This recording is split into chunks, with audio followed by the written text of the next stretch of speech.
Oh, so I've been thinking about doing stand-up comedy. Oh yeah, show me your routine. Okay. Alright. Okay. It's gonna be like this. I had a friend once who never exercised. He passed away.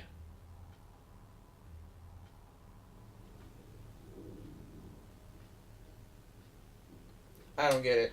Oh, pasta's really good for exercising. Is it? Yeah, it's a great food for athletes. I did not know that. Yeah. See, it's true. See, pasta has a lot of carbohydrates, which means that it gives you a lot of energy after you eat it. It's best to eat it about an hour or two before you exercise, though. It's also very low in sodium and virtually cholesterol-free. It's also very low on the glycemic index, which means that your blood sugar won't skyrocket after you eat it. That is truly riveting. Thank you for saying so. You know, it's important to remember to exercise, though, because if you don't do that, then all the excess energy and carbohydrates in your body might get converted into fat. You sure seem to know a lot about pasta. I do. A lot of people don't know this, but while the pasta that we think of as pasta today came from Italy, their pasta was actually derived from some kind of Asian noodle. No one knows who or when the pasta was brought from Asia to Italy. A lot of people think it was Marco Polo, but it wasn't actually him. It's a common misconception. Once it was in Italy, it spread all throughout Europe due to its long shelf life, and it was brought actually to America by Spanish settlers. It became popular in America thanks to Thomas Jefferson. He traveled to France in 1784, and he got to eat pasta because, pasta was in Europe at the time, and he loved pasta so much that when he actually eventually came back to America, he brought a bunch of it back with him.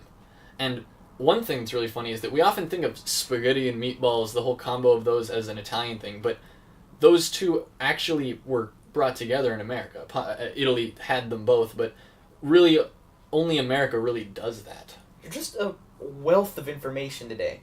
Oh, I just remembered. I have right here, I printed out this recipe for, I'm afraid I'm going to say this wrong, Ligurian pasta trenette. More like Ligurian pasta trenette. Thank you. Anyway, I got the recipe right here. It's pretty simple if you'd like to look at it. Basically, you boil all the potatoes, the green beans, and the pasta separately until they're all properly tender. Right. Then you take about a cup of water and combine it with the rest of the ingredients, and you'll make a nice pesto sauce. Pesto? And you're left with a great dish right there. Well, it sounds delicious. It is. Anyway, the main point, pasta is just a great food, both for athletes and for people who just want to exercise. Well, I did not know all that. I truly feel enlightened. That's good. I really feel like a better person than I was a few minutes ago. You've really taught me something here today. Well, thank you for saying so. Anyway, sorry for getting you off track. Please continue. Oh, no, that was it. Just one pasta joke? No, the pasta joke, and then my whole thing about pasta, how it's good for you, carbohydrates, athletes, Thomas Jefferson, all that, that's my routine. What do you think?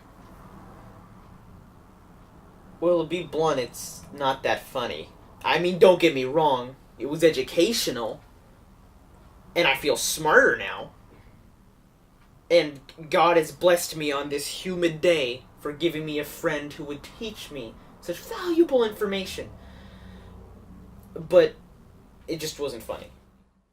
Oh. Maybe you shouldn't do stand-up. Well, then, maybe you could be a teacher. Maybe. So basically, pasta is full of carbohydrates. Tell a joke! I will talk to you after class, mister.